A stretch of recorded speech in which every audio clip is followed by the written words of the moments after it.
Hello and welcome to my channel. My name is Peter Abraham. I am a second career registered nurse, 30 years of IT, Linux, Unix, then nursing starting at the age of 50.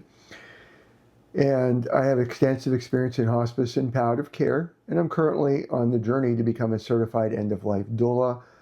And I've been practicing as a doula from a point of view, though for free, for about a year and a half, and I'm also a book author. In this channel, or on this channel, depending on your point of view, I guess you're not in it, so to speak, we discuss topics dealing with hospice and palliative care, both from the nursing perspective as well as for caregivers or patients who are cognitively able. We discuss anticipatory grief stuff that you go through before somebody dies. We'll talk about book writing topics, like today's session is looking at the rough draft for Chapter 2 of the upcoming 5th book of the Bridges to Eternity series that's written for end-of-life professionals, specifically with death doulas in mind, but any end-of-life professional. And this book is about having those challenging, difficult conversations with family members over sensitive topics. I strongly appreciate Barbara Karnes for all of her books, and these have a fantastic place in these discussions. But as I shared in the previous video, my perception is this is for the family, and we go through it with the family, but if we wanted to have a deeper understanding, to go deeper with the family, that's where I'm coming from with the works that I've been writing. I don't want to spend too much time going down. I'm terrible with rabbit trails. So before we dive into this overview that I've tried to keep short compared to other videos, please don't laugh at me. Well, you can if it brings you enjoyment. I encourage everyone watching this channel to ask yourself, what are you grateful for? I believe that if we express gratitude, we forgive, we express gratitude, and we build resilience so that when those storms happen in life, that we can pick up and go, continue going on. I'm not going to go into the details, but there was a major storm in my life Thursday through a good part of yesterday. Again, I don't want to go into the details, but it was very dark and dreary type of storm, the type that just has to do a lot of questioning. And again, if I say more, I'm not trying to look for pity or give clues. But it's thanks to God, thanks to building resilience, that and friends praying that, we're here. So in terms of what I'm grateful for, I mentioned friends praying, but today I had my opportunity. I'm filming this one day in advance of it being published on YouTube. Today's Sunday, the evening, the 8th. This should be published on Monday, the 9th. But I started volunteering for a local hospice provider. It's my first time witnessing inpatient, and I'm doing this from a non-medical role. So I do try to be transparent with everybody that I talk to, work with. So for this non-medical role, while I do want to do vigil in the future, I've had conversations with Mariah, the volunteer coordinator. Here's other areas that I can help above and beyond where I'm doing now. And this is not beneath me. It's just, it's the time I have available to do what I did tonight. It isn't the same every week. And the schedule that she has is pretty much made. But I was a receptionist. I worked the front desk. I let people in through the locked doors. I answered the phone, transferred calls, interacted with both families and nurses from a non-medical professional point of view. I did have the advantage as I was talking to the nurses there that I knew the lingo, so to speak, and we did get into some conversations as to what comfort measures do they take here in Kentucky, because remember, I'm from Pennsylvania. And I was happy to hear, morphine, hydromorphine, haloperidol, lorazepam, so the stuff I cut my teeth on, so to speak. They rarely use methadone. I have used it, so that was a good experience. I was there for 4 hours helping out, and as I'm able, I'll be helping out again, and then down the road, maybe with patients and so on. And I'm continuing to make progress as a death doula. I'm networking out there. I'm not taking on any paid clients, but I am networking, and I cannot endorse the International Doula Life Movement enough. Anna Adams, Pam Carter actually signed up for the Advanced Life Planning class that's starting August 12th to October 16th, Tuesdays and Thursdays evenings from 7:30 to 9:30 Eastern Standard Time. So if you're considering, hey, I want to be a death doula, but I'm not sure I could be there for a vigil. I could do the advanced care plan. I can help them with the 5 wishes to living well, and I can do that. Pam Carter's course would be very helpful for that. But before I go much further into that, let me go on to this next video. Sorry about phone call coming in. I'll gather that while you're watching this video. This is an overview of Chapter 2 of the upcoming 5th book in the Bridges to Eternity series that's written for end-of-life professionals, specifically end-of-life doulas, sometimes known as death doulas, hospice nurses, hospice social workers, hospice chaplain. If you work in the field of end of life, my goal is for this particular book, dealing with challenging, difficult conversations to have with the family, patients when cognitively able, in the last 6 months or less of life. Chapter 2 deals with nutrition concerns that the family, oftentimes it's the family, have. There are times it's the caregiver. These are one of 2 critical areas for conversations. First and foremost is the food. Mom or dad's not eating. Next up, high on the list, it's almost running tie, is mom's not drinking, dad's not drinking. They're going to be dehydrated. So chapter 2 is on nutrition, food, and chapter 3 is on oral intake, your liquids.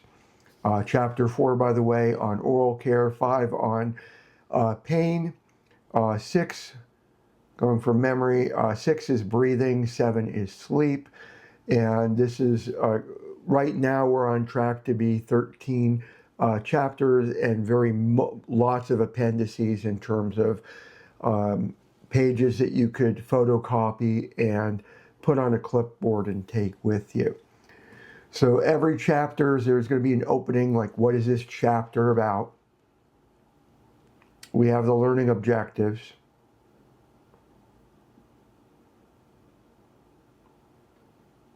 I'm not going to be reading this to you, and I'm hoping that the rate that I've been able to just focus on writing. I did have some time today where for 4 hours I was volunteering for a local hospice provider in Richmond, Kentucky.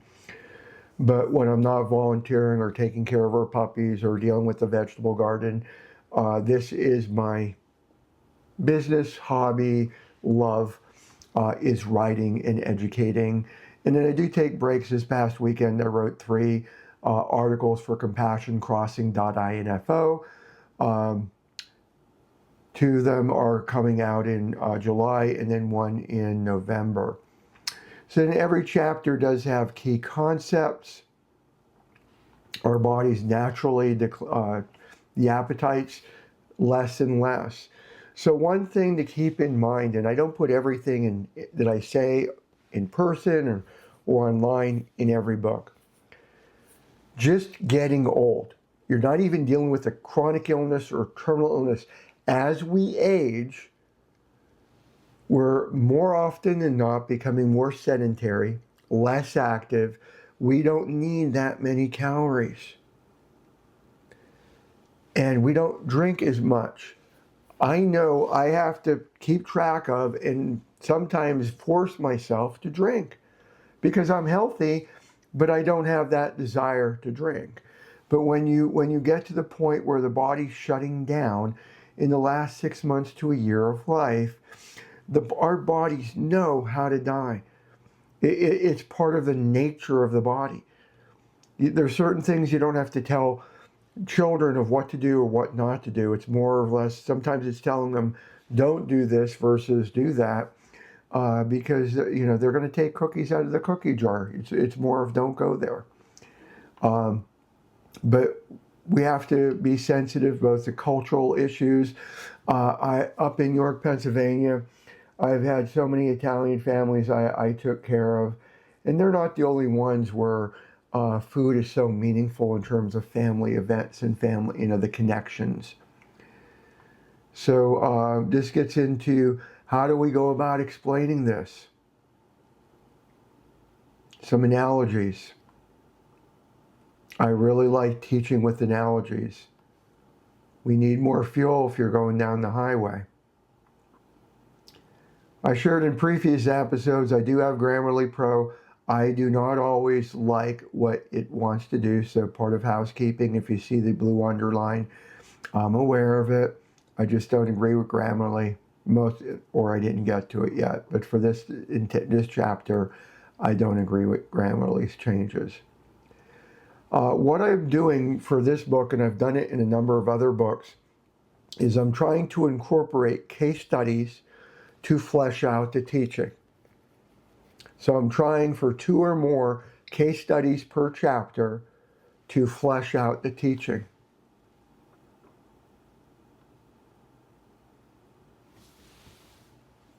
I'll let you read.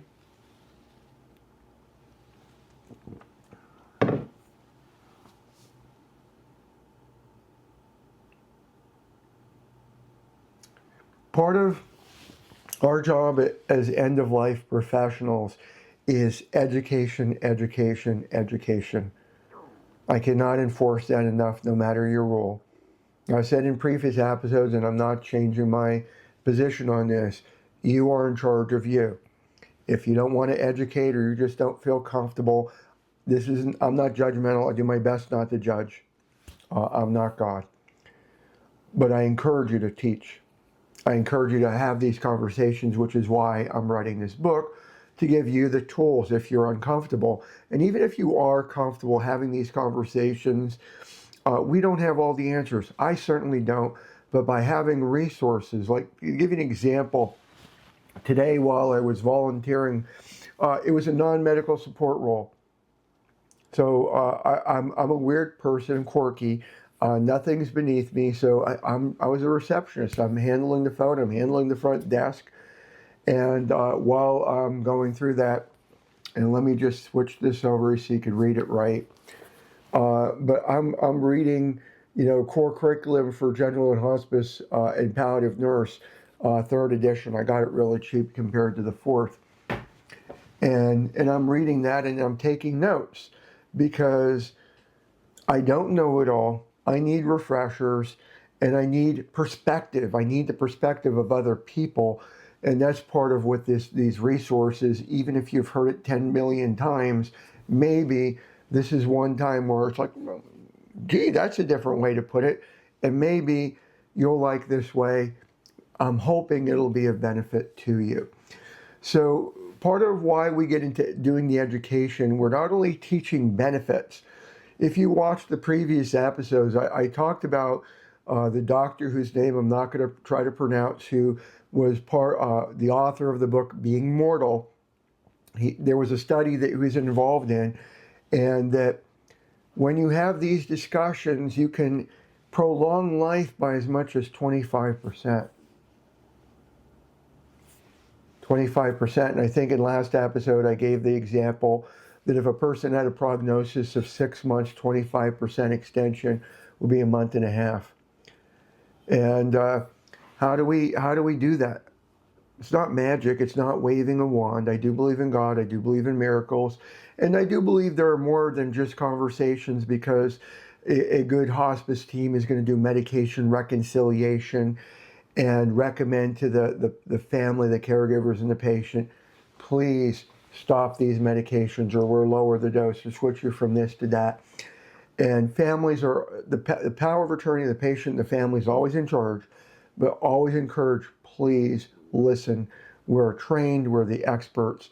We double check what we're saying, because I tell people don't follow blindly just because the doctor said or just because the nurse said. I don't want to do anything differently in this overview.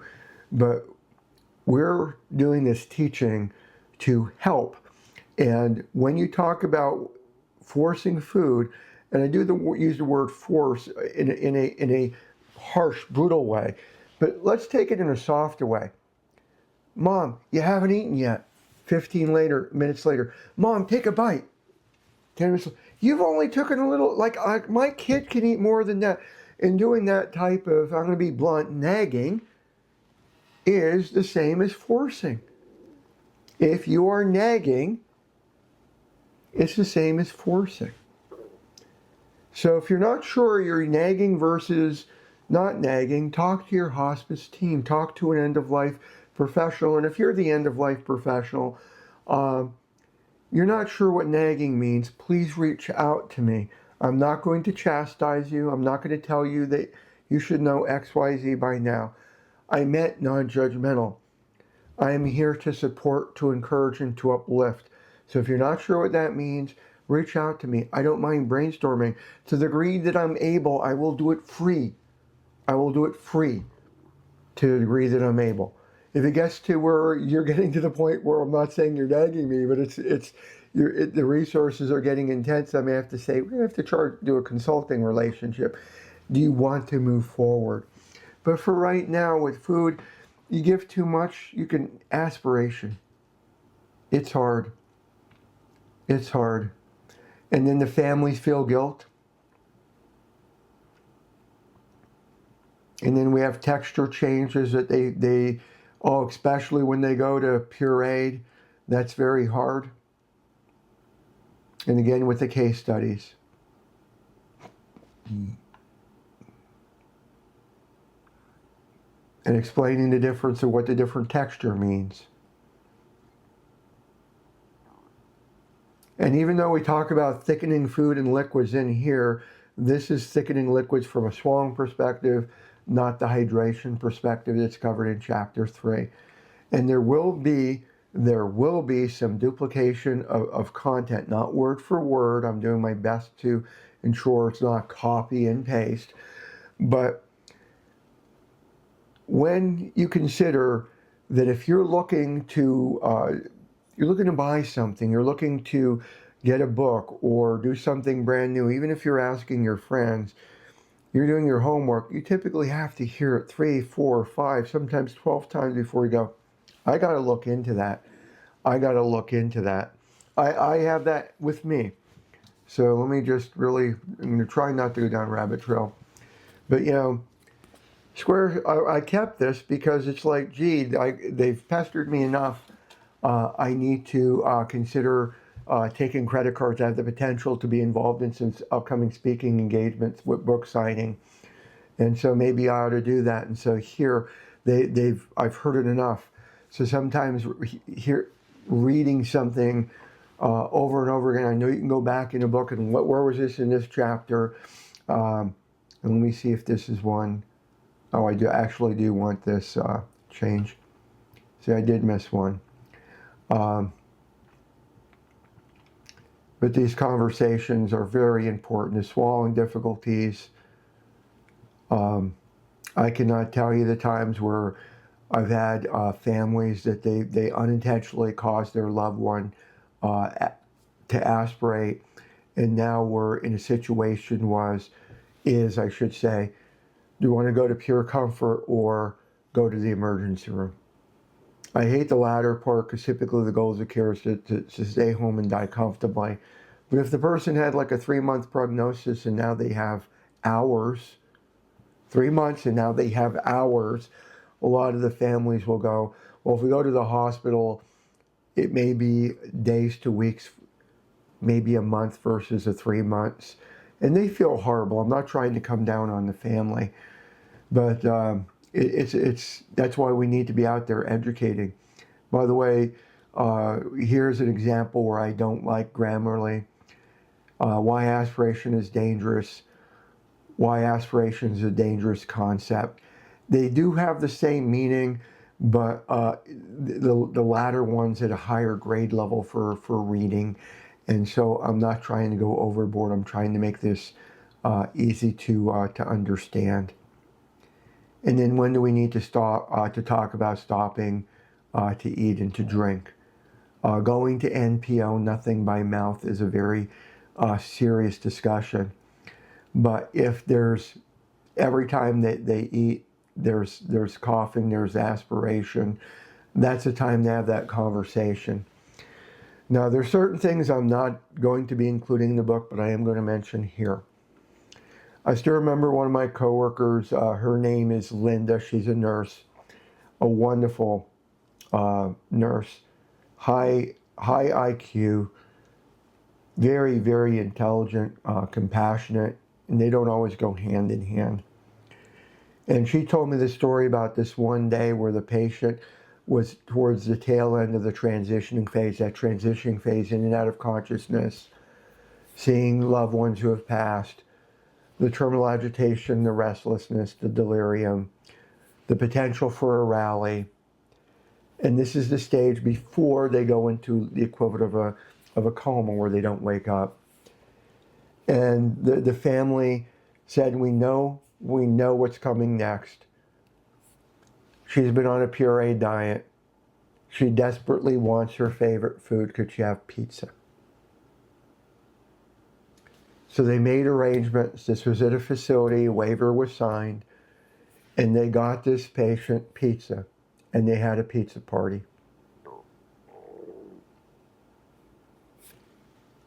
She died. And here, when Linda saw the family next, they had t-shirts on. Best death ever. Best death ever.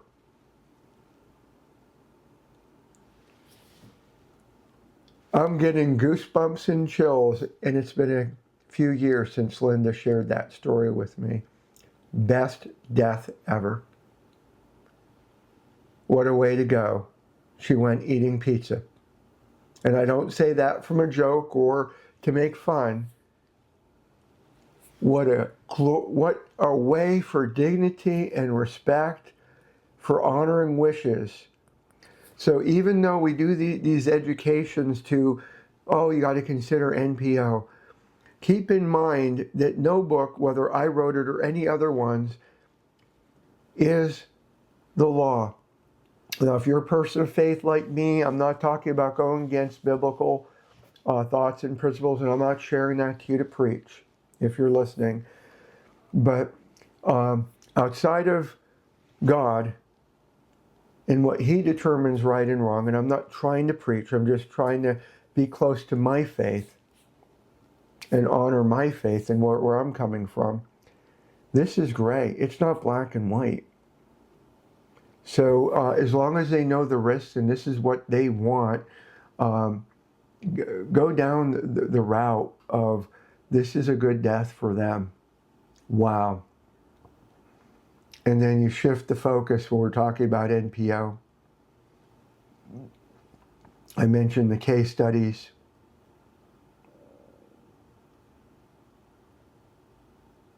And this gets into another example of how when you're getting towards the end before their NPO, what about here's a taste of this and that. I still remember the first patient I had we actually did voluntarily stopping eating and drinking VSAD, where I didn't even know. The patient didn't use those words. I didn't even know until after the fact, and then I found out about VSAD. Oh, that's what that one patient did. But we actually tried before she actually engaged in VSAD.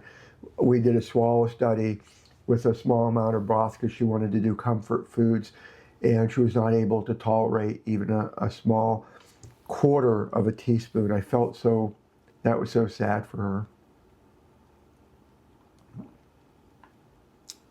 But we're coming to a conclusion for the chapter, and I wanted to try to keep this short. There will be an outro when after that you see this, but after every chapter there's a summary, concepts that were mastered, reflection questions, just to try to promote learning. This right now, so that you're aware, it's an ebook format. You'll see up here ebook format. When I go to take this to print for a paperback and hardcover, I will be paying attention to where I have the page breaks. For instance, I would put a page break before the reflection questions to try to keep everything on the same page and go with readability. And I hope you've been enjoying these overviews. If you have any questions, there's no such thing as a silly question. Maybe you say, hey, Peter, I didn't see this covered. Because right now, as I'm going over this with you, I have to double check my book outline to see that feeding tubes were covered. Because I do want to, because technically that's under nutrition, so I have to double check if I have that covered in another chapter. My short-term memory is like a butterfly. But I'll see you on the outro. Thank you so much for your time watching that video of chapter 2. I do have to add, I put in as I was going through the chapter that I didn't see a section on feeding tubes. So I will be adding before the conclusion of that chapter several paragraphs, a reasonable chunk of information, including one or two case studies. I think I'm going to be doing 2 case studies on feeding tubes. There's the issue of why, if somebody does not have a feeding tube on hospice, why we strongly discourage feeding tubes when you are on hospice. But then there's the case of when they have an existing feeding tube and they come onto hospice services, why we need to have a conversation about that. And you might be saying, Peter, wait a second. I'm not a nurse, or I'm the social worker. I'm the end-of-life doula. This goes into reinforcing the education by whoever's initiating it. If you feel comfortable being the initiator, initiate. If you're not sure, especially if you are not the hospice and palliative care staff member, please reach out to the hospice provider and talk to them if it's okay if you initiate the conversation, or do you want them to initiate it. One thing for end-of-life doulas that we absolutely need to remember is we should have a synergetic relationship with hospice and palliative care. We collaborate. We are a team. We do not compete. We collaborate. We're a team. So these conversations matter. They need to be reinforced. So there will be a section in the book going over, well, gee, I think he or she needs a feeding tube, and you hear that, and maybe they didn't have that discussion with hospice yet, or maybe they did and they're really struggling. There's going to be an area where here's how to say it, how to break through that ice. Or they have a tube, and oh my word, hospice wants me to cut the feedings from 3 times a day down to twice, or the volume. You could be reinforcing the education. And if you are the nurse, this just gives you more tools in your toolkit, where according to this book, and there's references in the back, you have I have a kit, you have tools of the trade. So thank you so much for your time. I'll see you next time, and God bless.